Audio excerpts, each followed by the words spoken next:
Happy Easter, everybody, from Coachella. We're about to play the show. Hey guys, as many of you know, I played with Kanye West last year as part of Sunday service. I was playing flute in the band, and I started in January and went all the way through June of last year, including the Coachella performance, and we were doing weekly shows. But by far, out of all the gigs I've ever done, this is the gig that the most people have asked me about. And given that we have just come upon 1 year of that performance at Coachella, literally yesterday for the day that I'm filming this, I just decided I would do a video talking about like the rehearsals, the actual show, what it was like performing at Coachella for all those thousands of people. And I don't know if a lot of you guys know this, but this was actually the second time that I performed at Coachella. So the first time that I performed at Coachella was back in 2013, and I performed with the Wu Tang Clan.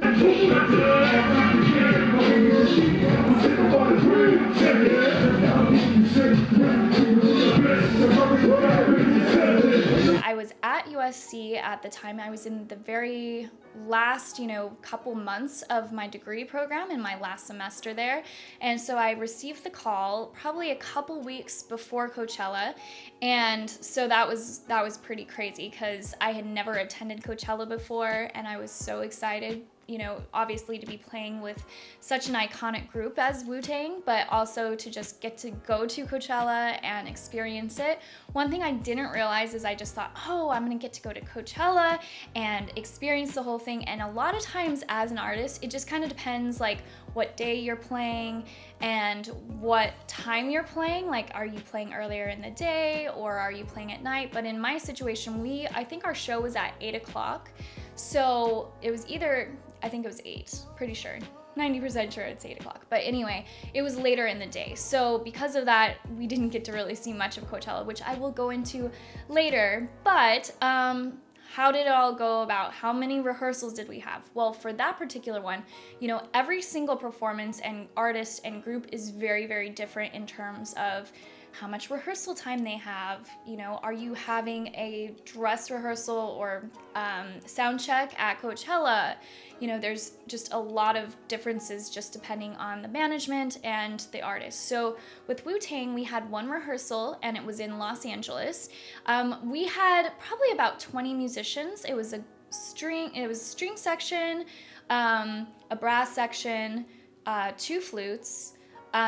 So it was relatively small, so probably about 20 people. So we had a rehearsal in Los Angeles, and what they did is it was like at a soundstage basically, and so they recreated what the stage was going to look like with like the risers and everything that Wu Tang had on the stage. So that was kind of cool, and we played through all the music. That was the first time that we had looked at the music, and they didn't ever send it to us, so we had that rehearsal, and then we didn't look at it again until the day of our first show. So the first show that day was one of the longest days I've ever had. It was so much fun, but seriously, like, longest day ever. So what they ended up doing is they only wanted half of the orchestra for sound check the day of the performance. So if you haven't been to Coachella, the music doesn't actually start until the afternoon. So during the day, a lot of the bands and artists are having their sound checks. So we had to get up super early because going to Coachella, it's about 2 to 3 hours from Los Angeles. So we had to meet there at either, I think it was like 8 o'clock in the morning or 9 o'clock in the morning. Obviously, we had to leave enough time to make sure we got there ahead of time. So I left my house at, I think, like 4 or 5 o'clock in the morning that day. So super, super early.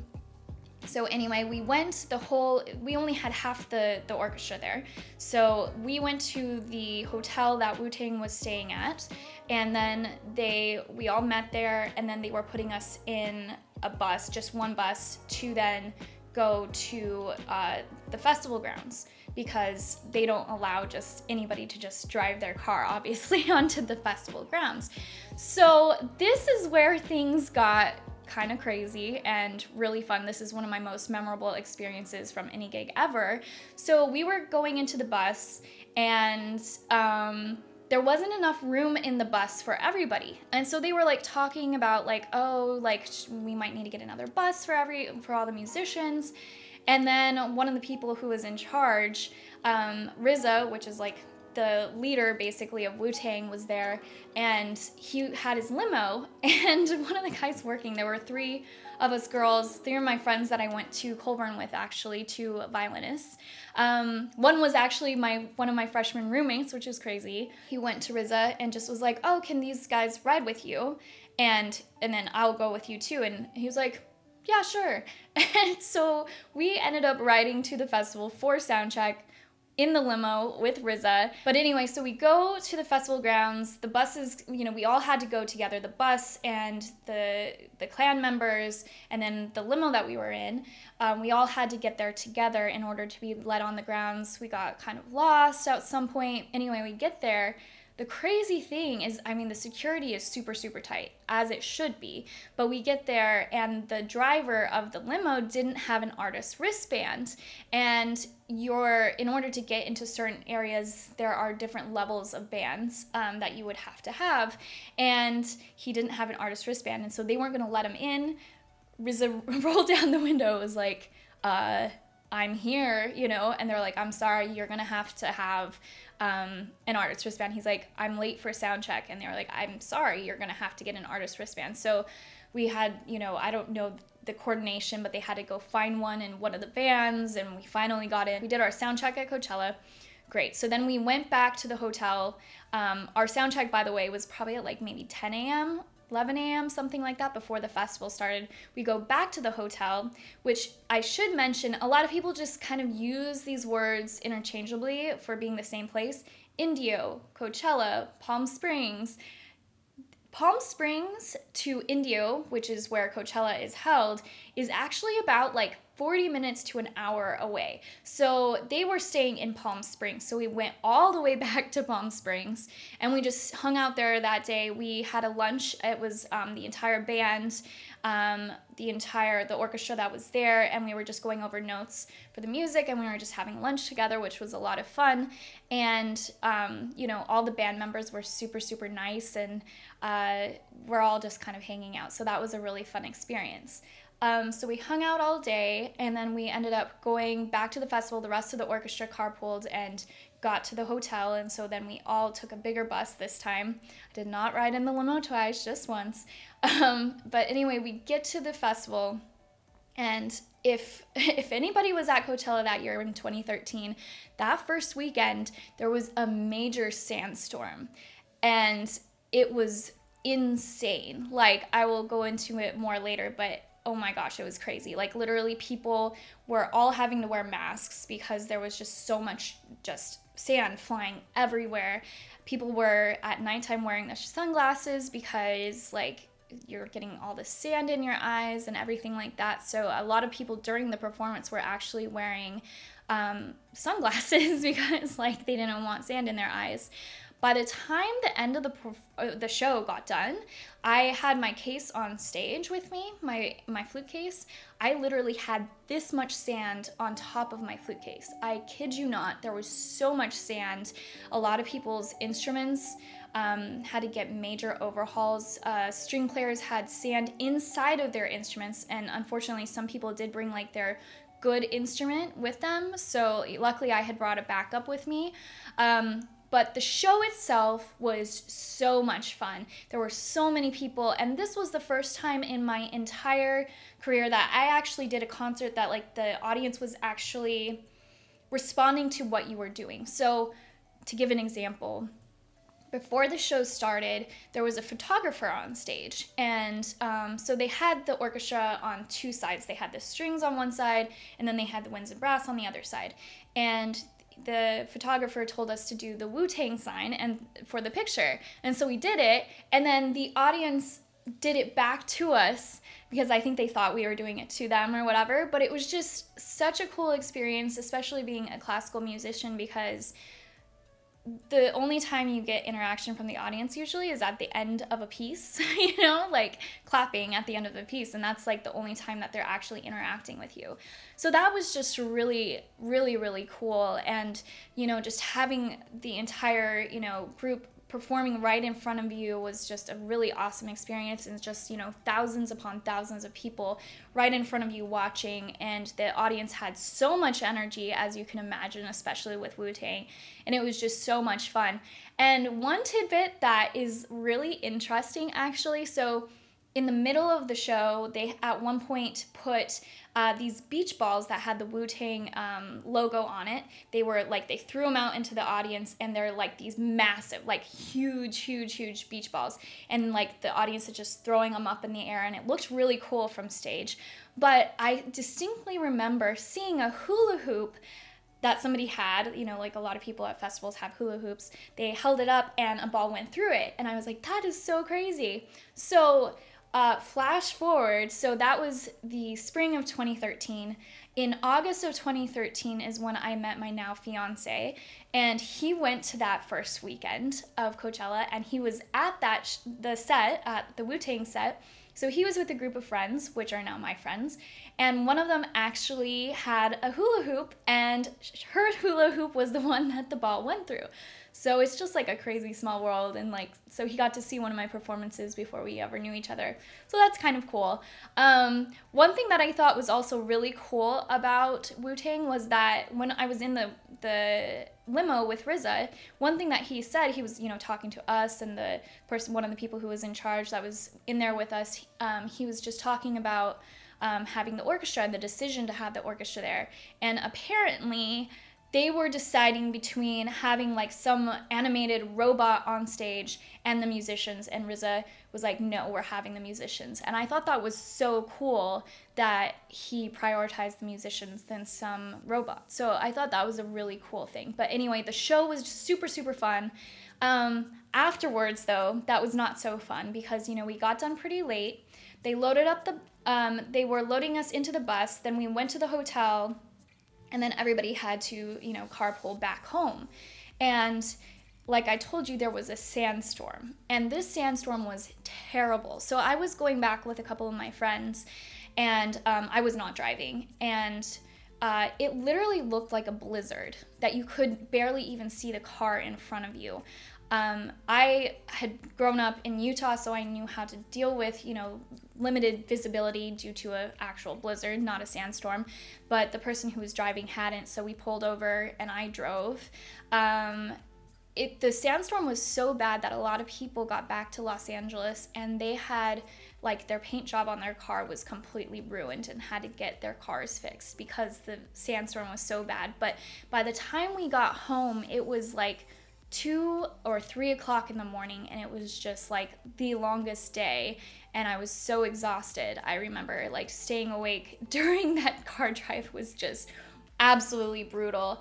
But the next day I had class, so that was Sunday. Monday I had class, and I slept through it. And my class was at 4 o'clock in the afternoon. I completely slept through it, and I actually ended up getting sick. Everybody that weekend, whether they were performing or they attended the festival, everybody just got sick because of the sandstorm, and you're inhaling all that sand, and it was not good. Somebody I know had strep throat because of it. It was just this whole thing.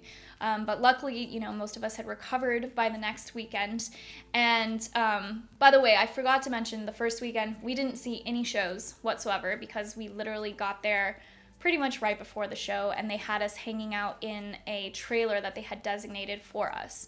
So we didn't see any of the festival the first weekend. The second weekend, since everybody was actually going to Coachella at the same time, this time rather than the orchestra being split in two, they had basically a Greyhound bus that they had for us, and we all went to Coachella, and there was no sound check second weekend. So we all just arrived at the festival, and we got there early, so I definitely went to 1 or 2 things with my friends, but we weren't ever able to get really close to the stage or anything because we didn't have a lot of time to actually get close to the stage, but it was fun to actually get to experience a little bit of the festival.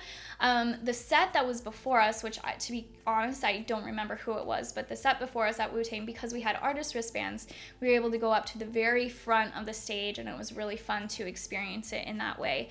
One of my friends, so she didn't play the first weekend, she plays harp.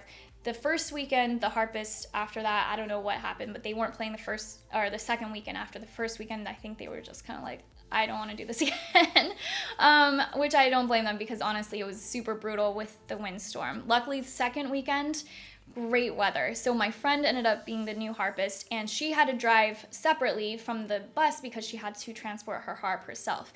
And so I ended up driving with her on the way home because I didn't want her to drive by herself.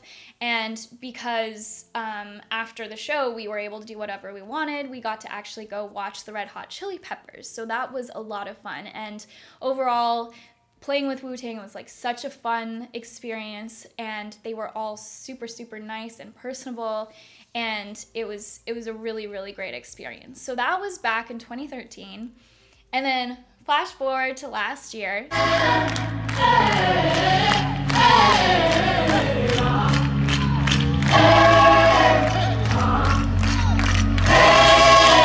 You know, like I said before, I had been playing with Kanye since January. The public didn't know we were playing at Coachella until I think they announced it in March. We actually knew, I believe, in February. We had flown to Adidas headquarters and we did a couple shows there. And on the way back, we were on a chartered flight, and Kanye was sitting in like the first couple rows or something like that, and we're all just, sitting on the plane. It's the band, the choir, everybody's there. And then he got on the speaker, and I'm sure you guys have seen the video, but he gets on the speaker and he just announces that we're going to be playing at Coachella and doing the Easter Sunday service. So we all knew, and it was so hard not to tell people about that because I was so excited to go back to Coachella. And it was this special performance because, as far as I know, there's never been a performance that has been before the noon or whatever start time of the festival, and it was only one weekend. He had his own stage, so it was just like this very unique experience. They announced it at a Sunday service in Los Angeles. He announced it, and of course then everybody went crazy, and people were upset that it was only one weekend and not both weekends and everything like that. But it made sense because, Sunday service, he wanted to do it on Easter. Second weekend happened to fall on Easter. So that performance, like I told you, every artist is so incredibly different because, they decide the rehearsal schedule and everything like that. And so what we did is we actually went up to Palm Springs, Indio area. I think we actually stayed in Indian Wells. I'm not entirely sure. But anyway, we were staying up there. I believe it was Tuesday or Wednesday that we actually arrived over there, and they had the entire band and choir up there, and we were having rehearsals every single day. And then the day before, on Saturday in the morning, they were still constructing the mountain that we were playing on. They were literally rolling the sod up and trying to figure out, originally there were risers for the choir members, and they didn't like it because they could fall off the back of it, or there were they had all the risers put together, but they weren't actually fully attached, and so they were starting to move apart from each other.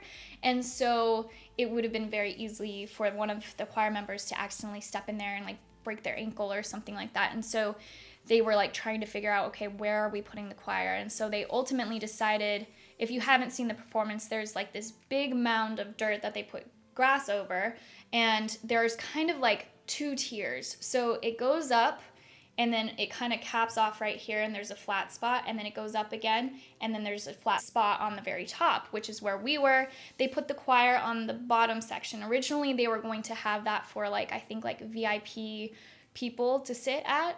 And I really love the way that they ultimately ended up having it with the choir members below, and it just felt very inclusive and really cool that we were all just surrounding each other and making music together. So that was really cool. So anyway, rehearsals that week were very, very long. We were rehearsing nearby, there was one, we were rehearsing at a casino, and then we were at a high school and everything like that, but it was just a lot, and going through wardrobe and everything like that. They decided for all the girls that we were all having our hair done. So for the band members, they put us in braids. I had never experienced braids before. They like do it so tight, and I absolutely love how they look, but man, I feel for everybody who wears braids all the time. Like, that hurts. I had a headache for like the multiple days that I had them in. I had like the worst headache, but it was definitely worth it. They looked awesome, but I had a major, major headache because of the braids.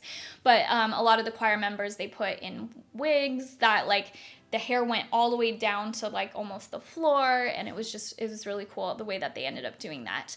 And it was just like a very like cohesive look and everything. So the night before, a lot of people probably don't know this, like all the music that we were learning with Sunday service was by ear. We never had charts. We never had any sheet music whatsoever. And so the night before, we had gotten done with, wardrobe and doing like our last rehearsal with the choir. And then at the very end, they're like, oh, we want to do this other song. And we had never learned it before. And they were like, okay, band members, go learn it. And so we had to all go like listen to this recording, learn the horn parts, which were actually fairly involved.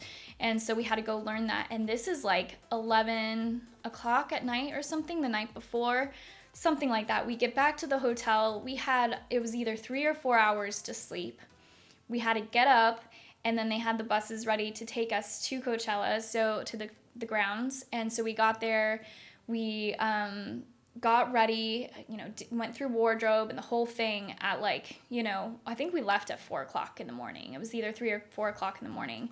And another crazy thing that happened is while we're up there, when we finally get to the mountain, they hadn't start letting people in quite yet, I don't think. But then they started, they were like, oh, we're actually going to throw in another song. And we're like so tired, and we're like, another song? So then we had to learn another song, like literally maybe an hour or something before the show started, which was insane. But we got it done. We did it. And it was just a really fun experience and once in a lifetime experience. It was so cool, and I absolutely love the band members that we had for Sunday service. The choir members, oh my gosh, like each one of them is so incredibly talented, and then when you put them all together, it just is like mind-blowing how incredible they sounded. They sounded so amazing, and they just always like, they would have this person do a solo, that person sounds amazing. This person does a solo, they sound amazing, and they always sounded so good. So that was a really cool experience to just be surrounded by so many incredible musicians. And then of course, Kanye was there. He did great. And then he had a bunch of guest artists, and I'm probably going to forget some right now, but we had Kid Cudi, Chance the Rapper, DMX, Ty Dolla $ign. There were other people, and I don't remember right now. But it was just a really, really cool experience, and 50,000 people showed up for that performance. Just to give you an idea, at Coachella, there are a bunch of different stages. So there's different sets happening at the same time. But because this was a special situation, we were the only ones playing, and so there were 50,000 people watching us. The whole attendance for the entire 3-day weekend was something like 70 or 80,000. So the fact that we ended up having 50,000 show up to ours was just insane. And they also were live streaming it, so millions and millions of people ended up seeing that performance. So it was just a really fun and unique experience.